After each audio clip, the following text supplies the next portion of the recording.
खुद से जीतने वालों को मेरा सलाम। 495 एडी में भारतीय भिक्षु बुद्धभद्र ने शाओलिन टेम्पल की स्थापना की। फिर 32 साल बाद बोधिधर्मन शाओलिन टेम्पल पहुंचे। बोधिधर्मन ने चैन बुद्धिज्म का प्रसार किया। कहते हैं कि बोधिधर्मन ने शाओलिन में मॉन्क्स को बीमार और कमजोर पाया, इसलिए उन्होंने कुछ एक्सरसाइज भिक्षुओं को सिखाई जो उन्होंने पहले भारत में विकसित की थी, जिन्हें बाद में यी चिन चिंग कहा गया। इन एक्सरसाइज से शाओलिन के भिक्षु फिट रहने लगे और लंबे समय तक ध्यान करने में सक्षम हुए। इस समय शाओलिन मॉन्क्स के सामने दो चुनौतियां थी। घने जंगल में कई डाकू और चोर छिपा करते जो अक्सर शांतिप्रिय मॉन्क्स को परेशान करते। दूसरी चुनौती थी कि पास के जंगल में कई जानवर भी थे जिनसे जान का खतरा बना रहता। फिर शाओलिन मॉन्क्स ने शिष्यों के साथ मिलकर एक सॉल्यूशन ढूंढा कि क्यों ना हम जानवरों से लड़ाई की शैली सीखें। कुछ मॉन्क्स ने जानवरों की लड़ने की शैली को एनालाइज किया और उनके मूव्स को कॉपी करना शुरू कर दिया। इसके बाद मॉन्क्स ने पाया कि नई तकनीक से वे खुद से ज्यादा ताकतवर और अनुभवी फाइटर्स को आसानी से हरा पा रहे हैं। कुछ ऐसी ही कहानी है शाओलिन वॉरियर वोंगलैंग की। वोंगलैंग पिछले कई सालों से कुंफू का अभ्यास कर रहे थे, लेकिन वो एक बार में एक से ज्यादा फाइटर्स को नहीं हरा पा रहे थे। एक बार जंगल से गुजरते वक्त वोंगलैंग ने देखा कि एक छोटा सा प्रेइंग मैंटिस अपने से 3 गुना बड़े कीड़े को लड़ाई में हरा रहा है। ये देखने के बाद वोंगलैंग ने मैंटिस को पकड़ लिया और काफी समय तक मैंटिस के मूव्स और तरीकों का अध्ययन किया। वोंगलैंग ने पाया कि मैंटिस लड़ने के लिए अधिकतर हाथों का इस्तेमाल करता है। इसके बाद वोंगलैंग ने नई कुंफू टेक्निक विकसित की, जिसमें मैंटिस के साथ साथ बंदरों के पैरों की स्टाइल जोड़ी और कई जानवरों के मूव जोड़कर नई टेक्निक इजाद की। जब वे इस नई फाइटिंग स्टाइल में पारंगत हो गए, तब उन्होंने शाओलिन लौटकर कई अनुभवी मॉन्क्स को एक साथ परास्त किया। शाओलिन के हेडमास्टर बहुत प्रभावित हुए और उन्होंने प्रेइंग मैंटिस स्टाइल को कुंफू में शामिल कर लिया और 800 साल बाद आज भी ये कुंफू की खास टेक्निक्स में से एक है। शाओलिन टेम्पल का इतिहास काफी उतार चढ़ाव भरा रहा। शासकों को शाओलिन की बढ़ती ताकत और युद्ध कौशल से भय था, इसलिए कई बार शाओलिन टेम्पल जला दिए गए। उनकी किताबें, लेख और धरोहर समय समय पर नष्ट किए जाते रहे। कई बार मॉन्क्स को कैदी बनाया गया। फिर 1980 के दशक में 2 मूवीज रिलीज हुई, the 36th chamber of Shaolin और जेट ली की शाओलिन टेम्पल। ये दोनों मूवीज हिट रहीं, जिसके बाद शाओलिन और कुंफू दुनिया भर में प्रसिद्ध हुए। मास्टर शेंग यी कहते हैं कि केवल कुंफू शाओलिन मॉन्क्स को खास नहीं बनाता। आज शाओलिन मॉन्क्स पर कई मूवीज और डॉक्यूमेंट्रीज बनती हैं, क्योंकि इनके व्यक्तित्व में कुछ आकर्षण है, सामान्य लोगों से कुछ अलग है जो आप महसूस कर सकते हो। Warrior energy.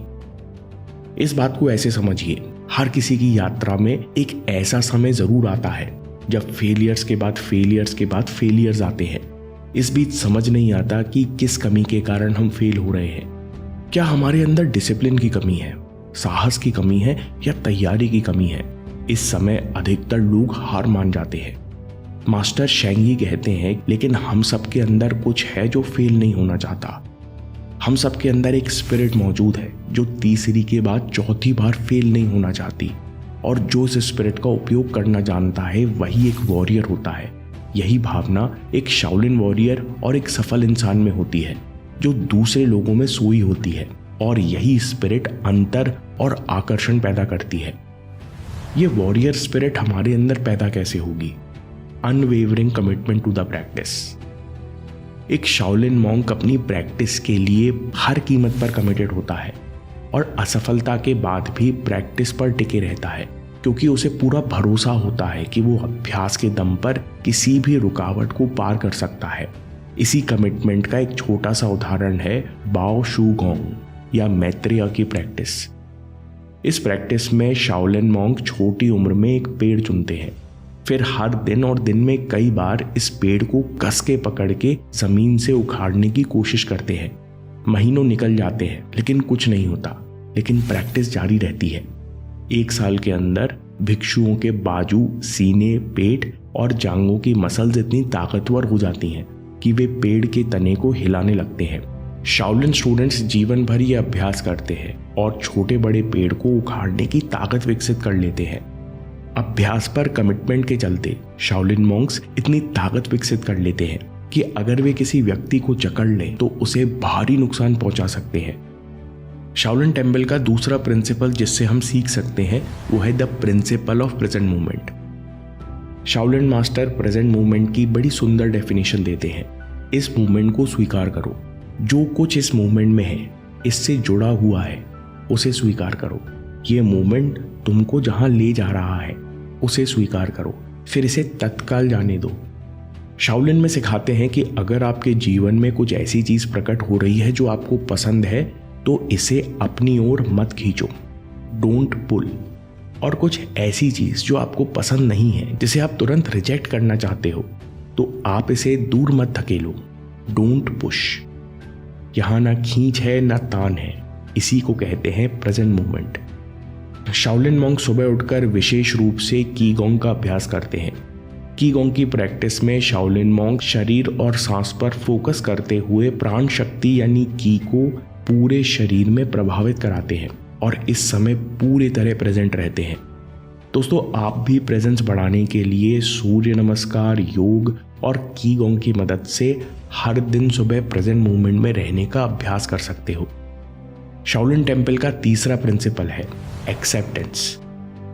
शाओलिन में कहते हैं खुद को शून्य बनाओ, टर्न योरसेल्फ इनटू जीरो। तकलीफ, संकट, डाउट, किसी को कंट्रोल करने की इच्छा मत करो, सब कुछ जाने दो, केवल अपनी प्रैक्टिस पर भरोसा रखो। जब भिक्षु शाओलिन टेम्पल में प्रवेश करते हैं तो भिक्षु 3 बार दंडवत प्रणाम करते हैं। यह शरीर, मन और भावनाओं पर कंट्रोल छोड़ने का यानी स्वीकारने का प्रतीक है। स्वीकारने से मन को शांति मिलती है। Acceptance leads to inner peace. जब आप अपनी अच्छाइयों और बुराइयों दोनों को स्वीकार कर लेते हो तब आप दूसरों को भी माफ कर देते हो। इसलिए एक्सेप्टेंस से मन को बहुत शांति मिलती है। शाओलिन मॉन्क्स इसकी अनोखी प्रैक्टिस करते हैं। सर्दियों में वे नदी के ठंडे पानी में बैठ या लेट जाते हैं और पानी को अपने से ऊपर बहने देते हैं। इस अभ्यास को पूरा करने के लिए मॉन्क्स को स्वीकार करना पड़ता है कि हाँ, पानी है और ठंडा है, शरीर को कष्ट दे रहा है और बहता जा रहा है। पानी पर हमारा कोई कंट्रोल नहीं है और इसलिए दर्द के प्रति कोई रिएक्शन नहीं है। इस अभ्यास से भिक्षु 2 बातें सीखते हैं कि चीजें लगातार बदल रही हैं और इनसे हमारा कोई अटैचमेंट नहीं है। दूसरी बात, आपको दर्द से लड़ने की जरूरत नहीं है, बस इसे स्वीकारने की जरूरत है।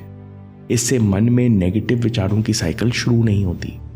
शाओलिन मॉन्क्स का अगला प्रिंसिपल है principle of mind control. Shaolin Monks जानते हैं कि यह मन ही है जो शरीर को ताकतवर और कमजोर करता है। वो जानते हैं कि मन पर कंट्रोल करने से स्वयं के साथ साथ आसपास की चीजों को कंट्रोल कर सकते हैं और यही मन इंसान को अपराजेय बनाता है। राजयोग में स्वामी विवेकानंद भी यही कहते हैं कि आपको दूसरों को कंट्रोल करने की जरूरत नहीं है, आपको केवल अपने मन को कंट्रोल करना है। बाकी आपके आसपास सब और परिस्थितियां, सब कुछ अपने आप कंट्रोल में आ जाएंगे।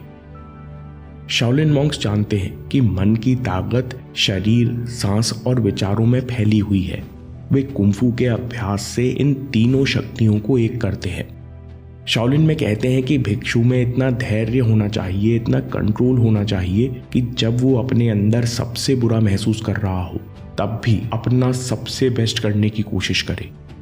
मन पर ऐसा कंट्रोल विकसित कैसे होता है?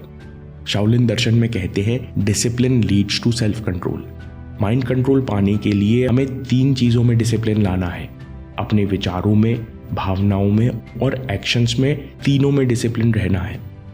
अगली बात जिससे हम सीख सकते हैं वो है शाओलिन भिक्षुओं का डेली रूटीन।